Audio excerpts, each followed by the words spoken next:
Lymph fluid.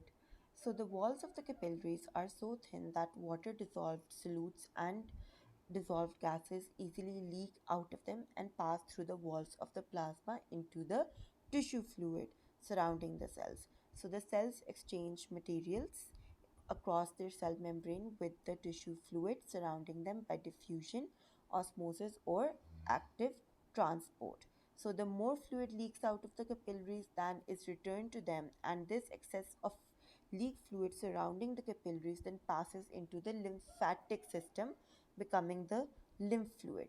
So, the lymphatic system is formed from a series of tubes which flow from tissues back to the heart. It connects with the blood system near to the heart where the lymph fluid is returned to the blood plasma. So, the lymph nodes are small clusters of lymphatic tissue found throughout the lymphatic system, especially in the neck and the armpits. So, the large number of lymphocytes are found in lymph nodes.